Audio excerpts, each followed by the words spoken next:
I'm ABC's Kenneth Moten in New York. It's the moment the world has been waiting for. 12 Thai boys and their soccer coach trapped deep inside a cave have been rescued. Let's get right to ABC's Adrian Banker, who's live outside the hospital where those 12 boys and their soccer coach are now being treated. Adrian, just incredible news here. It is amazing news, and I think we're all breathless here, or at least catching our breath, Kenneth.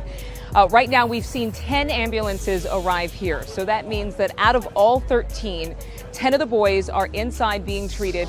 Earlier today, we were at a press conference with doctors and officials from the Department of Public Health who said that all of the boys were ravenous, asking for food all the time. No doubt that's the same for their brothers and for their coach, who we hope to see arrive here shortly. Now, we do know that we're waiting for that coach and the last two boys to arrive here by ambulance, and it should follow in the same sequence of events as it has for the past 48 hours, and that is to see a police escort, the ambulance with flashing lights, go through this police barricade behind me, almost in just predictable order, because what's happened here is the divers, who undoubtedly had the momentous task, the most important task of going in and just braving those waters and bringing those boys and their coach out one by one. It's taken them hours to do that, but they were staged inside that cave, getting medical treatment before they were brought out of the mouth of the cave. They were then seen by field medics, taken to an ambulance, and driven to a helicopter and to be flown to a nearby helipad before they got into another ambulance and arrived here. Just a little note for those who are wondering, just how are the boys doing? We can't speak to the condition of the boys rescued today, the 4 boys and the coach, but we do know this based on the news conference earlier from officials, that they are on a diet of congee, which is a traditional rice soup or rice porridge, eating soft foods already. They've been demanding chocolate. They're asking for chocolate, but it's too early for that. They would love to have basil fried rice and more traditional foods, or as I say, mama's home cooking, but it's, again, not quite time for that. Doctors have vaccinated them, have given them antibiotics. They're testing their blood daily. 2 of the boys from that first group rescued have pneumonia, and we've heard of some minor injuries and just things like low temperature. So they've tried to keep the boys warm, they've told us. But overall, doctors have been optimistic. They've undergone psychological evaluations, and they're being called happy and very fortunate. And even when they met the Prime Minister, Kenneth, yesterday when he visited them at the hospital, they were making jokes with him. So it's certainly nice to hear that they're in good spirits, considering all they've been through. That is incredible to hear. You were there for the very first ambulance. Adrian, I'm curious, as we wait for the last ambulance to arrive, what was it like the moment that we saw just a string of ambulances come with each rescue? Well, it's interesting because, I've actually seen video of myself out there on the internet and Facebook. And when you're seeing this behind the scenes, you might not know in context what's going on, but we're all, of course, on our cell phones, constantly looking for updates, constantly looking for new information, trying to confirm things through officials and through the police, and making sure that we give you all the most accurate information. So we're here on our phones, the cameras are in front of us, capturing whether we're live or not. And we're watching behind us to see if there's anything new. And we're knowing that the timing of this thing, since we know when they land at the helipad how many minutes it takes, about a 7-minute ride to this police barricade behind me here. We're waiting and waiting for those ambulances every single time they come through, almost like Christmas. It's like, okay, is that another one? Have you seen another one? Okay, can we confirm this is another boy rescued and about to arrive at the hospital? And so I think that the spirit here has been optimistic and hopeful, but we are just like kids in a candy store in a sense of wanting to make sure these boys come to this hospital and get the treatment they need. Their families inside, no one's seen them because they've been kept away from pretty much everybody, and you can imagine they need their privacy right now. They're not even able to hug their sons yet because the doctors fear a risk of infection or being exposed to germs which could exacerbate their conditions. So they're actually asking that these young people stay behind glass windows and talk to their family by phone, or that they're able to actually stand away from their child about 6 feet away because they don't want them to come too close. They have a face mask on and, of course, like medical scrubs to make sure that they're not exposed to any germs. But again, these families are going to be so elated when they can put their arms around those children and actually enjoy a moment with them. So we're looking forward to that too, but for right now, we know that we're excited about these last 3 ambulances coming in. Speaking of that excitement, Adrian, I see around you people have their phones out, they're recording, getting video of the hospital. I can hear a little bit of the jubilant noise that's happening around you. What's it like around you right now? Commotion, yeah.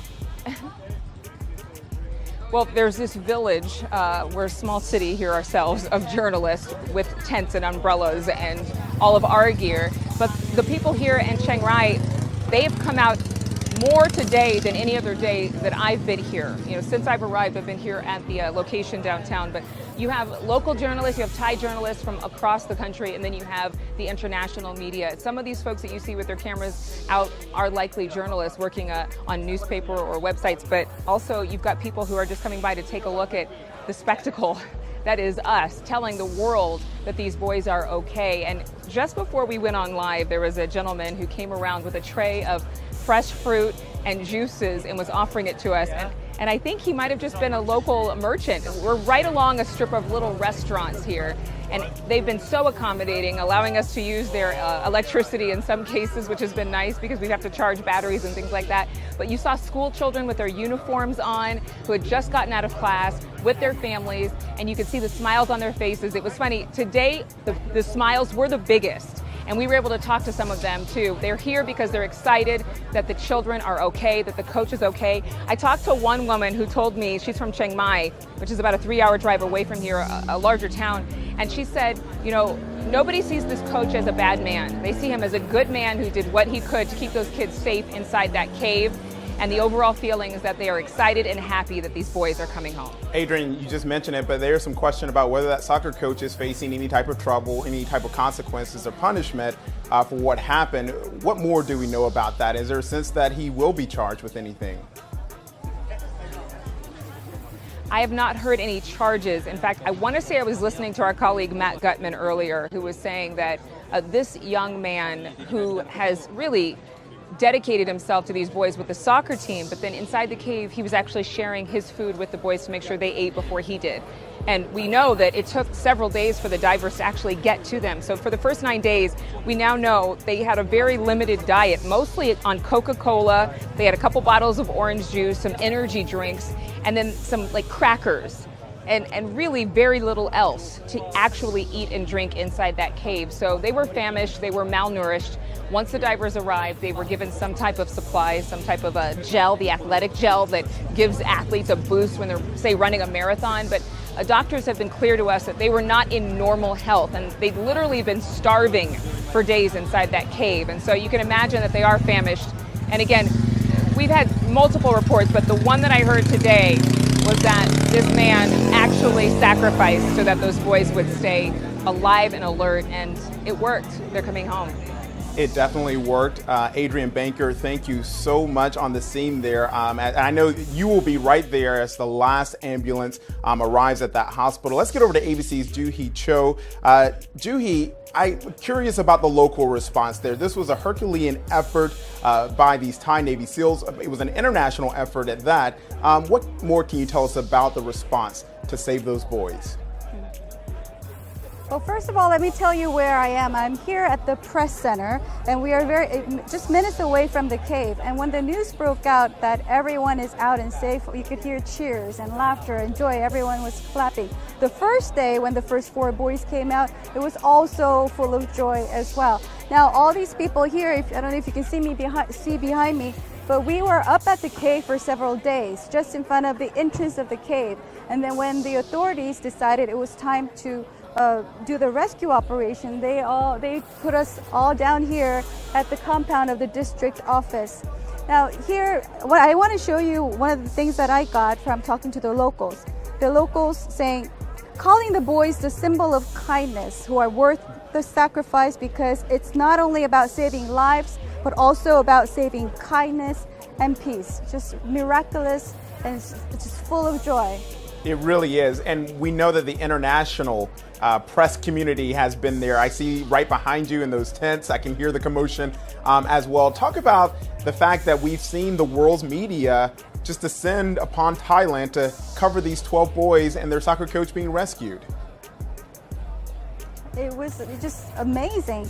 We've been following them 24/7. We've been camping out here from the couple days after they were lost. And at the beginning, none of us really expected that they would be found. The days passed and passed. But then miraculously, the British divers found them. But since then, that was just another beginning of a war against water, because they've been laying down water pipes, they've been putting in electricity so they could pump out even more water, and then they had to bring in divers from all around the world to figure out how to get to them. But miraculously, they figured it out, and they're out safe and sound now. Yes, they are. And to get more information about just what it was like to rescue those boys and what those divers were facing, Juhid, stand by for me. But I want to turn to U.S. Admiral Robert Harward, the Navy SEAL and former deputy of the U.S. Central Command, also our ABC News contributor. Admiral, thank you so much for joining us on the phone. Those Thai Navy SEALs were really facing what appeared to be the impossible. You're exactly right. Unprecedented accomplishment from day one. And that's what's still got to play out here. When this is all over, there's so much to be learned. How did this happen? How did these divers find them, and how their commitment to make sure they could locate these kids, and then kind of like then building the spaceship as you're going to the moon, so to speak. How do we get in there? How do we get the equipment? What did we learn? So all of this needs to be captured, because this is the type of capability that's never been brought together before for this sort of event. So there's much still to be learned as we look to capture this, to ensure these capabilities are brought to bear for any sort of operations in the future. Admiral, talk more about the challenges these divers, experienced divers, were facing. You've got 12 boys, you've got children. Some of them can't swim. They're 2.5 miles deep inside a cave where there's jagged rock. There are all types of places where they haven't been able to map out, but they were able to get to them, find them.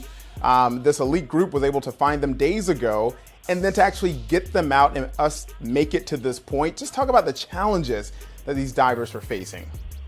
Well, I think the testament to that, and we can never forget, we lost one of these Thai SEALs. That's how indicative of how dangerous this was every step of the way. So the Thai SEALs learned from that, took that to ensure they covered every angle to make sure these boys were safe. And first and foremost was that in the minds of these boys.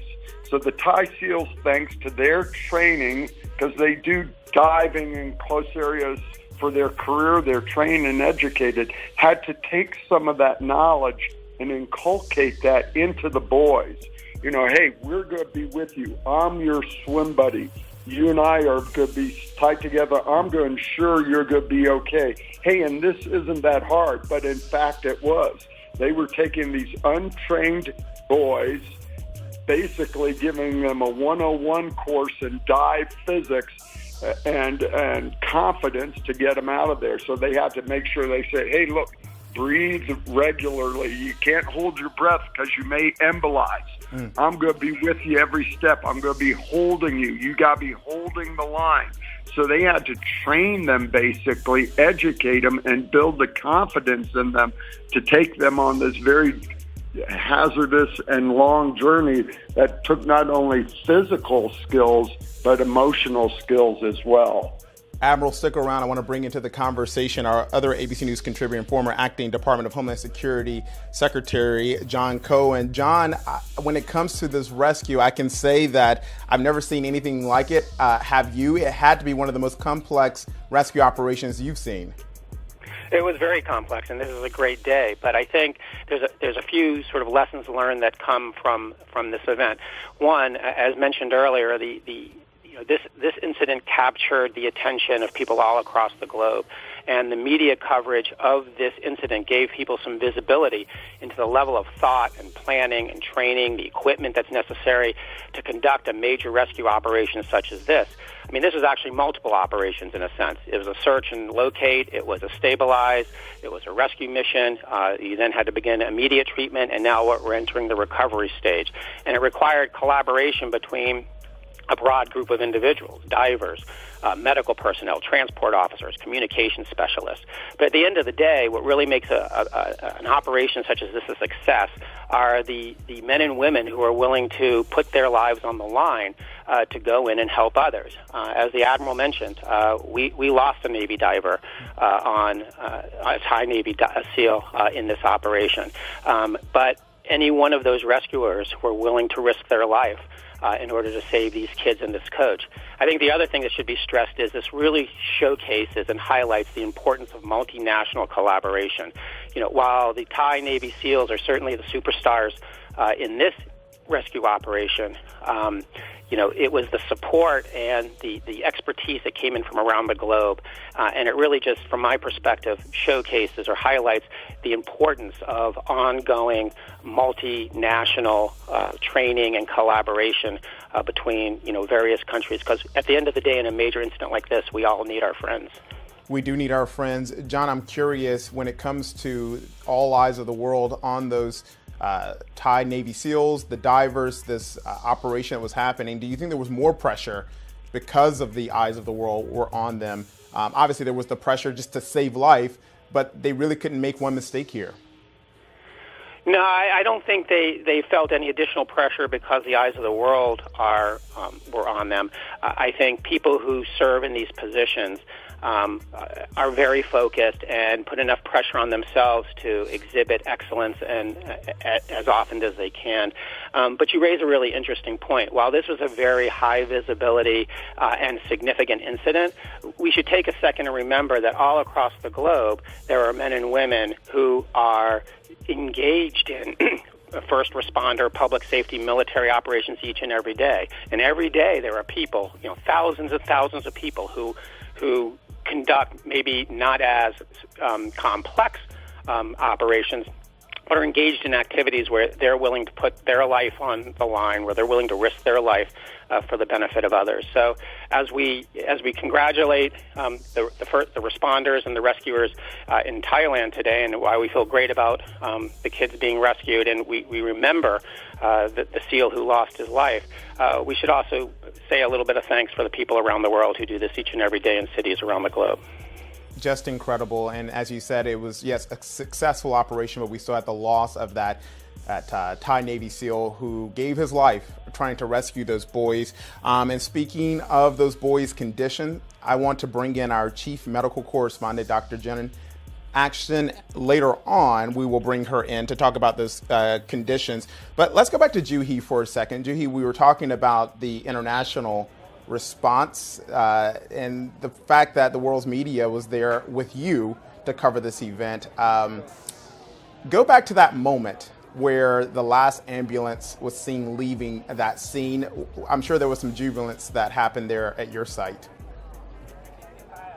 Yes, where I am right now, there are hundreds of volunteers as well.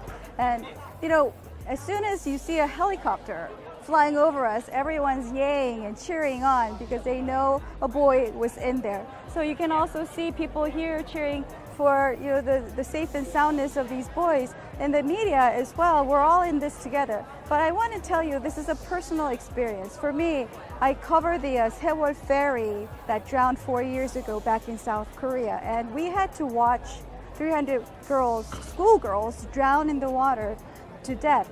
And that was such a very traumatic experience for me. But covering this story, it was just a healing experience. It just totally healed my traumatic experience. So I'm just so happy to be here. And the people who I talked to, the volunteers, they're all from the local areas. And they're also, I met a policeman who donated like 6,000 buns out of his own pocket to give out to the rescue workers and also the media people out here. So you can see how grateful these Thai people are and how excited they are about this outcome. Juhi, I'm glad you're there to cover this momentous occasion. I want to also turn to ABC's James Longman, who's been there since the search and rescue effort started. James, I see you there on the ground on that dirt road there. This is just an incredibly good news moment. We're on now. Guys, so We have just seen the coach go by. I mean, it's just extraordinary. Just watched as we stood here, we've been watching the ambulances go by, one after the other, one after the other. And now, if you look behind me, you can see those cars. They're waiting for a few more ambulances because don't forget, it wasn't just the boys who were in that cave. There were some Navy SEALs waiting with them too, a doctor. And so we understand at least, at most 5 more ambulances, possibly 3 or 4 are going to come through here as well because they also need treatment. The men who stayed night and day with those boys in that cave after they were found, but before they could get them out. And so we're waiting now to see the rest of that team move on. I don't know if you can see all the way down there. Hugo, can you make that out? They are rescue workers moving away. And just a few minutes ago, as we stood here, we heard this roar of happiness come out from those guys as they walked down there, because this is something about sort of 700-800 meters up to the cave entrance, and slowly but surely they've all been walking down because, you know, their job at the moment is done, and it's just such a brilliant feeling. We had no clue where these boys were for the first 9 days of this thing. We got here a couple of days after they had gone missing, and for days and days, you know, the idea was that, you know, these boys could have died. There was literally no clue about where they were, but the Thai people, they kept the faith. We would be up there in the camp and they'd come up to us and say, fighting. They knew somehow that they were in there. And then when they found them, boy, that was a moment. But then quickly after that, we realized just how difficult it was going to be to get them out. And here we are now. So all 12 of those boys, their coach, on the way, either at the hospital or on their way to get the treatment that they need. Hopefully, they're all in pretty good condition. We understand at least 2 of the boys are suffering from pneumonia, but that is easily treated with medication. So we don't completely know the state that these boys are in now, but this is a brilliant moment for Thailand. Indeed it is. James, since you've been there on the ground since just a couple of days or into the search, and this all happening in the past couple of hours, that last ambulance leaving there, take us back, reset for us this just incredible operation. So on the 23rd of June, the boys went missing. The alarm was sounded because one of the boys didn't make it for his birthday. And then a search party went out and they found at the entrance to the cave up here all their bikes and bags and shoes that had been left behind after soccer practice. And so the alarm went up. The boys are in the cave somewhere, we've got to get them out, but it was flooded. And it was understood that the boys had made their way in after practice, as they often did, to sort of celebrate, hang out. It was also kind of an initiation for some of the boys to write their name on at the back of the cave. And then there was a flash flood, and it cut their way out of that cave off. They were totally blocked inside, but no one knew quite where. And for days and days, an operation to try to locate the boys continued. There was no sound even from inside the cave. No one had a hint. A lot of people are making the connection with the Chilean miner rescue, but at least there, people could hear them banging with tins on the side of the rock. They knew they were down there. With this, they just didn't. But then, lo and behold,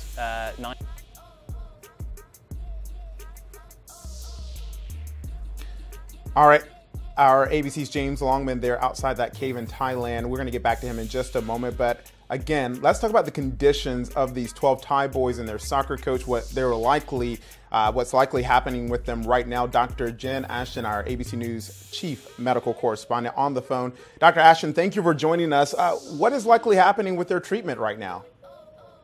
Well, first, it's such an incredible story. It's probably the feel-good story of the summer in the world, I think. And obviously, so many issues, so many elements to this that are interesting to discuss and will be interesting to discuss for weeks and months to come. But in terms of the medical issues, I think, the priority when they get that coach and those boys out of that cave is basic, almost trauma assessment. As they're in the ambulance and getting into the helicopter, they're checking their vital signs. They will be expected to have a high heart rate, possibly low blood pressure from dehydration.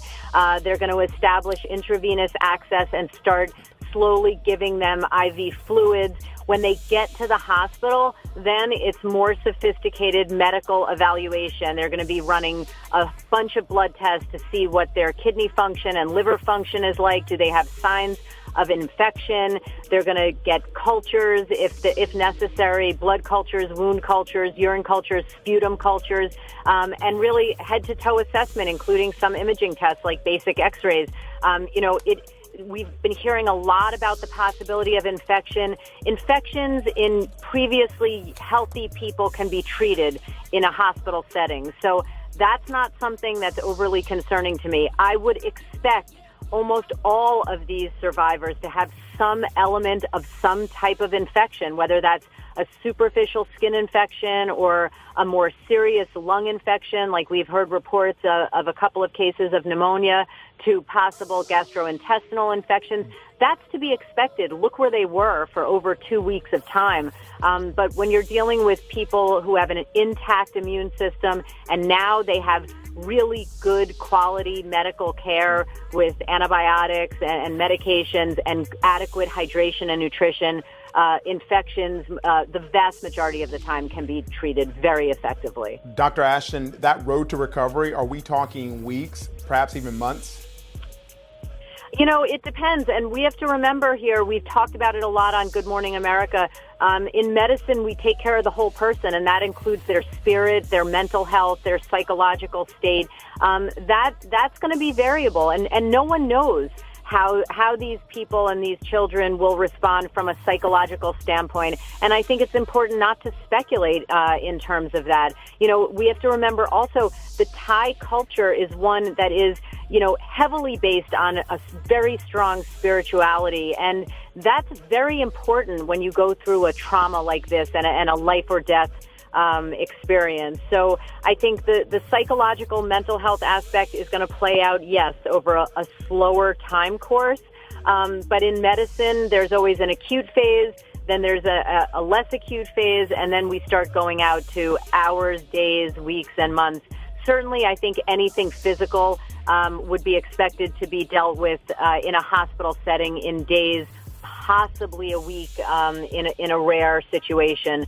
But it's just such great news, and from a medical and military and government standpoint, this is an incredible story. Dr. Ashton, what surprised you when you saw those first images of the boys when that group reached them and we were able to actually lay eyes on them? The boys seemed holding up peace signs. They seemed to be in very good spirits. What surprised you? You know, I'm a mom, and I have a son who's a little older than that now, but you know, any parent, any coach, any teacher, anyone who deals with children know how resilient children are. And when you talk about the developmental task, so to speak, of boys this age, you know, in early adolescence, they're just starting to deal with independence. Their peer support is incredibly important. But at the end of the day, you know, I say it, and my son is 6'1" now and in college. They're still going to be your baby, right? So when I saw those first pictures, I didn't think as a doctor or a former recreational scuba diver. I thought as a mother, and I'm sure most of the world did as well. All right. Our thanks to Dr. Jen Ashton for her medical analysis there. Doctor, thank you so much. Let's bring back in Admiral Howard. I gave you a doctor title there, Admiral. I have to ask you, though, when it comes to what we've seen from what these Thai Navy SEALs did, we talked about the Herculean effort here. That is there a chance that some of them may also need some type of treatment after this, after being underground for so long, diving for hours upon hours? Sure, and they'll be looked at, but they're experienced professionals, so they know exposure, they know the risks of diving, and as they're conducting these operations, they stay ahead of that curve because they've been trained to do so. But as you look back at this thing and put this all in context, it is the so improbable perfect storm. To think these poor kids, you know, who go into this cave often, and then this flash flood pushes them back into depths, you know, several miles into this tunnel. And then the divers, and this is really the most incredible point, to be searching for days. And you can think of them. They've gone through 3 days of diving, climbing up, thinking, wow, no one could have been pushed back this far and still survive. And yet they kept looking. They kept going into places they never thought the kids could be, and they ultimately found them. which is a miracle in and of itself. And then to start this process of bringing the international community together, getting the resources, the experience, and the technology to devise a plan and push food and resources to the kids to take care of them while they're trapped, and then to recover them in an operation of this scale that's never been conducted before, all of which is just incredible. So going back to those Thai Navy SEALs who deal with long exposure in water, hypothermia, going hungry for long periods of time, and yet being trained to maintain their confidence, their composure, and push forward beyond the envelopes, especially in this case of capabilities that we've used before, is a real testament, and I think one of the key enablers that made all of this happen. And most importantly, at which point, when they get the boys and they've got to bring them out to use that experience, their knowledge, and their training to inculcate some of that as best they could into those boys to reach the conclusion we have today, it is just incredible in every way you look at it. And I really, my hat's off, and our whole community to those Thai SEALs. And one last word on John's comments about this international collaboration. U.S. Navy SEALs and Thai SEALs have been training together for decades. So I can tell you, all the U.S. Navy SEALs who know these guys, we've gone to training with them before. We do exercises repeated.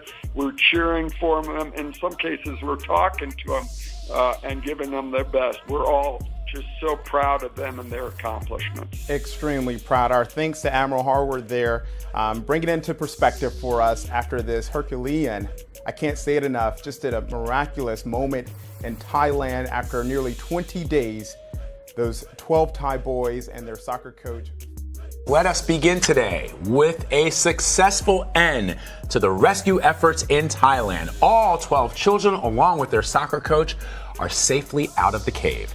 Divers managed to remove the final 4 boys and their coach today. The group had been trapped inside the cave for more than 2 weeks. 19 divers carried out the 3rd rescue operation conducted in the last 3 days. Now, Anna Werner reports from Chiang Rai province with more on how rescuers accomplished their mission. An ambulance was seen Tuesday leaving the cave where divers made the final push to rescue a youth soccer team and their coach. Rescue crews worked furiously to keep the water out of the cave by any means necessary, including plugging sinkholes on the mountain that let water in. Water management is the key to this whole thing. Tanet Natisi helped lead the effort to remove water from the cave. He told us they faced a critical deadline to get everyone out before heavy rain in the forecast Thursday. What do you think people don't understand about the attempt to manage the water?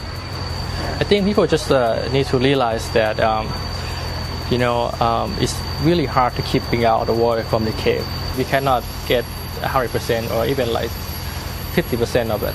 Water drained from the cave helped reduce the fast-moving current and allowed the boys to walk in some parts previously flooded. But the path out still required each boy to swim through dark, narrow passageways flooded with murky water. 2 divers guided boys while they held onto a rope. 1 diver in the front held an oxygen tank, and another was in the back. The first 4 boys emerged from the cave safely Sunday, and 4 more followed on Monday. Most were flown in helicopters, then driven in ambulances to a Chiang Rai hospital. Thai public health officials say those first 4 rescued boys can now stand up and walk around their beds. They're eating normal meals and waved at their parents through a glass window. All 8 boys are being quarantined because of the risk of infection. At least 2 of the boys may have lung infections, but none have fevers. Natisi says getting all the boys out safely means everything to Thailand. What was it like for you to see those first kids come out? I got really emotional. Yeah, all my team are. When we heard the news, all my team just cried. Like, we've been working so hard for the past 5 days, and it's just finally see it happens. Yeah, that's something. Anna Werner joins us now from Chiang Rai, Thailand. So Anna, great news. We've been talking to you since actually the sun was up, since the rescue operation had just got underway. Now it's winding down. What can you tell us about the conditions of the last 4 boys and their coach, though? Because they have been in that cave longer than any of the other boys. Yeah, we haven't gotten a condition report on these newest people, the last people to emerge from the cave as of yet. We hopefully will find out something soon about how they are doing. We had heard initially that they brought out the strongest boys first. We'd heard that the coach himself was not doing very well, but he was the last person to come out after all the boys were taken before him. So, the other boys we know, like the first group of 4, for example, we know that they are up, moving around, eating, asking for special dishes and favorite foods. And they've actually been in the same room with their parents. The parents had to stand 2 meters away and wear like face masks, but they were able to see their kids in person. The second group of 4 boys, they were able to see their parents, but through a glass partition. So, there are stages clearly happening there as the doctors watch for any signs of infection, make sure that the boys won't be vulnerable themselves also to getting infections, say, from visitors, which obviously you wouldn't want to have that happen if they have weakened immune systems. But so far, the boys that we do know about, we hear they've been doing pretty well. But the latest group, we don't know much about their conditions as of yet.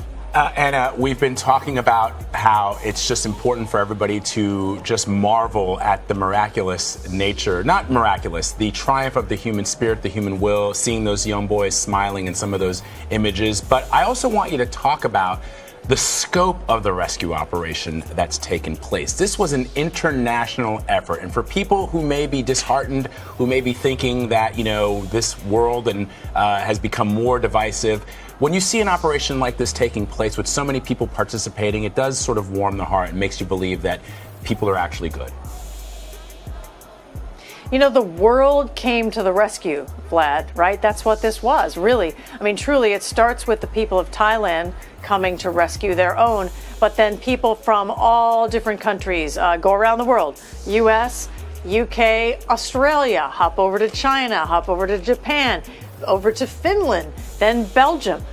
Anybody who had expertise, cave divers, you saw those first 2 cave divers from Britain literally jumping into the water to go find these boys and accomplishing that in incredibly dangerous terrain. I was watching a documentary about these 2 British cave divers, and they really gave you a sense for just how dangerous this is and just how self-sufficient you have to be to go cave diving. So now multiply that by some 90 divers all coming to help. You had 19 divers in there today, similar numbers to what we saw on the first 2 days, going in, and then 2 divers with each boy helping them to get out. And one of the passages being so narrow that literally the boy kind of had to climb over by themselves or make their way through without the tanks. So incredibly complicated. There were 1,000 people involved in this rescue operation. Think about that, 1,000 people. That did not include the volunteers. There were plenty of volunteers, but those people, we don't know what that number is, all on top of the 1,000 people coming together to help, Vlad. And before they could even embark on this rescue attempt, they had to try and remove some of the water from the cave.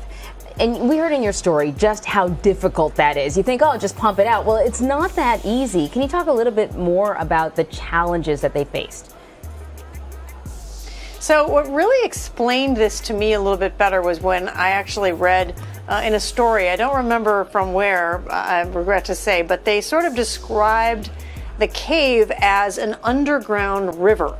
So if you think about it, runoff from all these storms from the monsoon, they get very heavy rains up here. It's got to go somewhere. It goes through this cave in the mountain. Well, the more water that goes in there, the more ferocious that underground river becomes. The currents get stronger. So now you're trying to dive in some fast-moving, essentially river currents. The cave fills up with water, the more water you have. So how do you get water out of what is a massive cave water system, right? So we interviewed a gentleman today who is originally grew up in Thailand. He now lives in Marion, Illinois, where he runs a Thai restaurant, he tells us. But he also has made something of a study of how do you preserve water, because they have areas of Thailand that need more water, and they've been working on saving some of this rainwater in underground storage systems so they have more water in the dry seasons. So he's been studying the way that you save water, the way that water routes around. And basically he was describing that, so the water gets in there, one of the ways it gets in there is through these sinkholes in the mountain. And so what they've been going and doing is plugging up these sinkholes, filling them up to sort of divert the water. He was describing seeing sort of waterfalls that they had to divert, using pipes to divert the water. And even with that, you can only keep so much of the water out. So that's why they were worried about Thursday, which basically they described as sort of like the deadline day. They're expecting a lot of rain on Thursday. And even though they had these systems set out to take a lot of the water out of the cave, that'll only do so much. When you get major rainfall, that underground river is going to come back to full strength again, and that would have been a very dire situation in their description. And yet here we are, just marveling at this wonderful news that all of these young boys and their soccer coach and the rescue officials who helped bring them out are all safe and sound. And Warner, thank you so much for your reporting. We appreciate it.